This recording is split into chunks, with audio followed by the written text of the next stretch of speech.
Welcome to the Art of Hitting Club.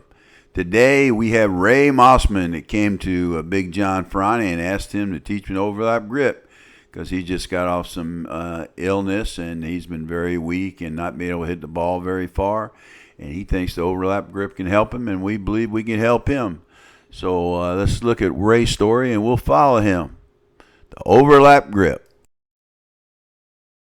This is Big John Feronti and Ray. What's your last name? Mossman. Mossman. How did I forget that? Because you're old. Because I'm old. Yeah, Ray Mossman been around. Look, so they tell me he wants to go to overlap grip, Johnny. That's what he asked me the other night. If we could teach him how to do overlap, try to get a little more power. And why does he want to go to overlap grip? They're throwing me out at first base. When I hit it in right field, they're playing me too shallow, so I need to back them up some. Need to back him up some. Okay. And I lost some power over the years. So. Ray, you've been sick now for. Yeah, the sepsis and took a lot out of me.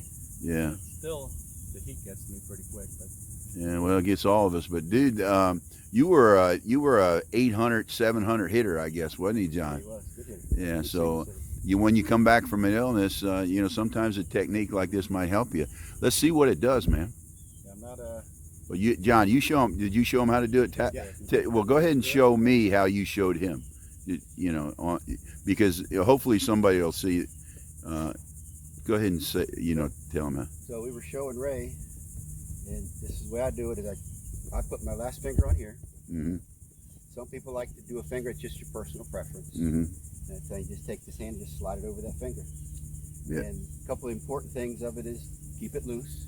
Don't over grip it. So you only got one finger over. That's it. Yeah. Okay. It's pretty tight. And then the other thing I told him that when he starts swinging is to point the barrel of the bat to the ball. Mm. That's going to give you, at least in my experience, the most amount of whip when you're ready to take the swing. Okay. Okay, Big Ray is going to do his overlap grip. First swing, he hit it solid. Eye on the ball. Yeah, don't watch where the ball's gone. Watch the bat hit the ball. That's what that tee's for. There you go. That's perfect.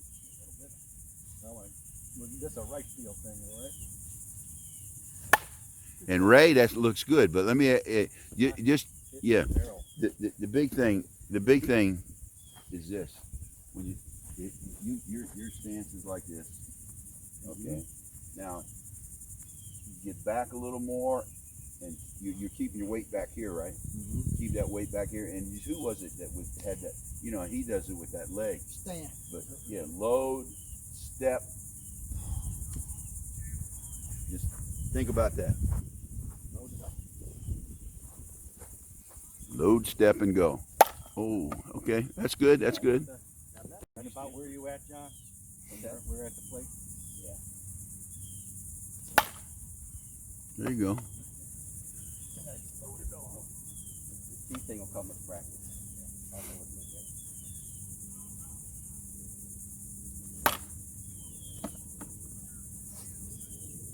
You hit more.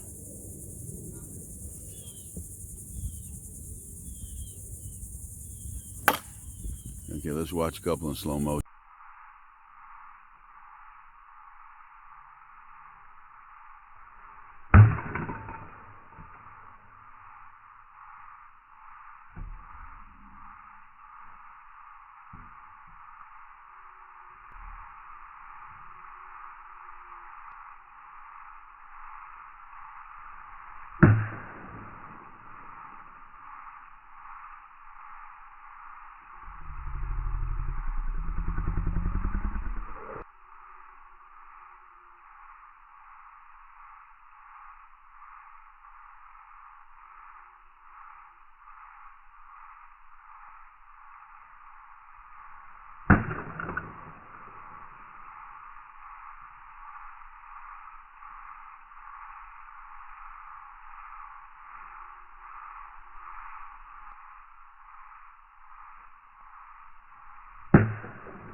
Your first shot with swings with the overlap grip. What you think? It's going to be a learning curve, but John said, don't go back. I mean, make the. Yeah, watch our video on the six steps, the protocol to changing your grip. There's some good information in there. Probably some stuff that we've already went over with you, but it's there for so you can refresh it. But the main thing is you got to stick to it, because you're going to go to a point where you go bad and you're going to blame it on the grip. It ain't the grip. We all go bad at periods of time. But you stay with it. It'll be good to you. You're going to wear out. Okay, you got Big Ray now. It's the first time he's using it live with the overlap grip. You know, the other thing, let me show you one thing, is that, you know, when you do it, you know, you can do this bat any way you want, but I'm watching the teacher man on, and he teaches like this, with the bat like that, because you don't, but just make sure whatever you do, you load and you have these arms back when you come around, and the last thing that comes around is your hands, and you're supposed to be, you know, it's supposed to be in unison. You know, your feet work should be something like this. I can't do that anymore because my left knee is jacked, bone on bone. But this is the way you should be. Your footwork should be something like that. See, and then this comes like this, and it all about the time is when you hit it here.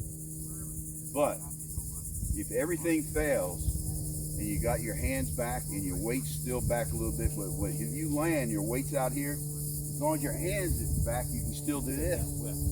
Okay? And there's guys in the major leagues that hit it out by just standing here and going, yeah, like that. But hands that have to be back. Got the wrists on it. Size of my thigh.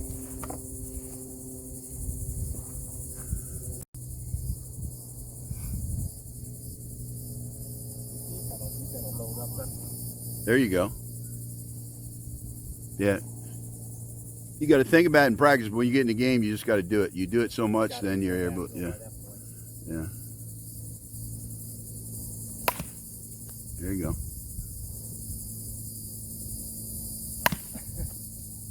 Let it get to you. The best thing is let it get to you.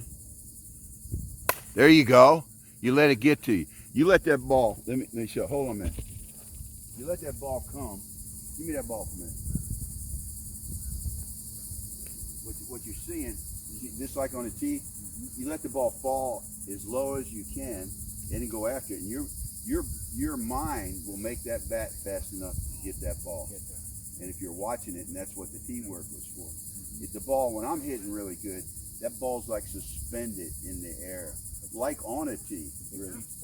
Yeah, well, I don't know about a beach ball sometimes. Because lately I missed it once or twice, because how I missed it is not watching the bat hit the ball.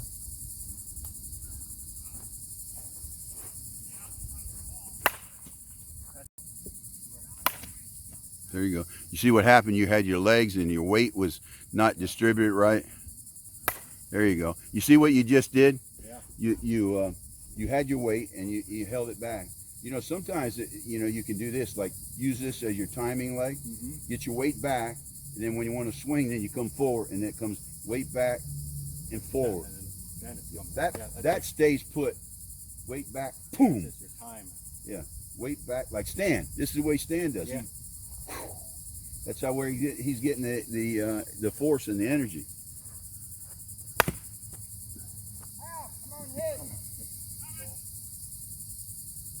There you go. You're getting there. Keep going. There you go. That's the old Ray I remember.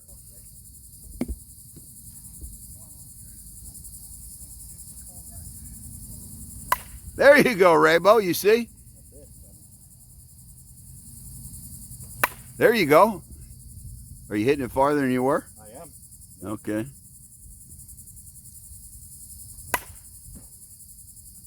Feeling stronger. Are you? Yeah. There you go, Ray. That's the old Ray right there, bud. I didn't have that. I lost that. Yeah, well, you found it. That's hit hard. That's a hit.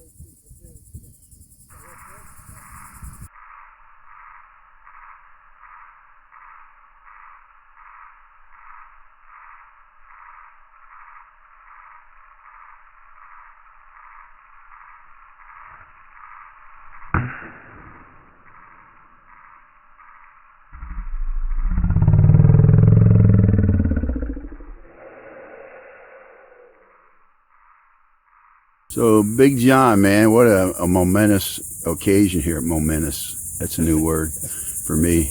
Yeah. No, but I taught John. I asked, suggested to John to change his grip. But Ray, you just said, hey, I want to change. So the reason, let's refresh it. The reason you wanted to change was? Get a little more distance, back the guys up off the white line. So you seen John hitting it 400 feet, and you say, I want to hit it at least 200 feet. That's it.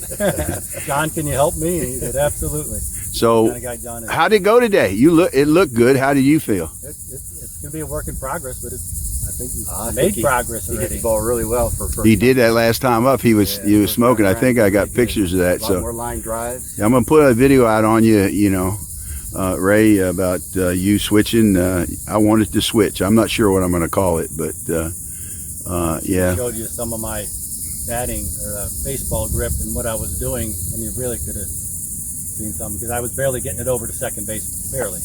And so, what do you think happened when you just changed the grip? I mean, you were hitting it. You were hitting at least 250, dude. I mean, I'm not being smart. I'm being some hard liners. It was good. I wasn't doing. Yeah. Doing a hard liner.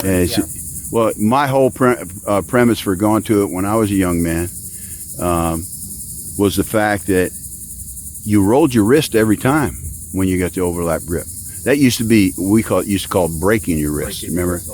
And I said, well, look, if it's all about breaking your wrist, well, it's done for you when you use the overlap grip. For sure. Now, a lot of baseball players, they like Bob O'Brien, who I respect a lot and knows his stuff, but he goes down one finger over. I mean, it's not the fact that it doesn't increase the distance. A lot of people say you lose control of your bat, but I didn't find that.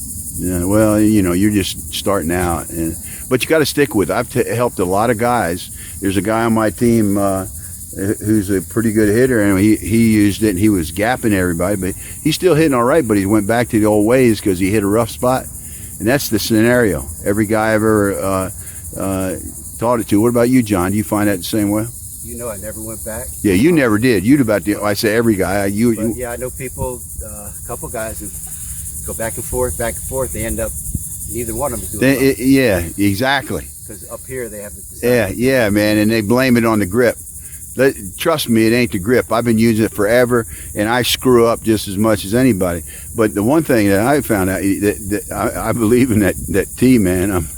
I'm 77. Finally, say, hey, let me work on it. I found using the overlap grip on a tee really works your wrist. Gives you a lot more bat. So you think it even enhances the overlap grip? It does. I know it does. Yeah. Okay, that's a good point. Thanks, man.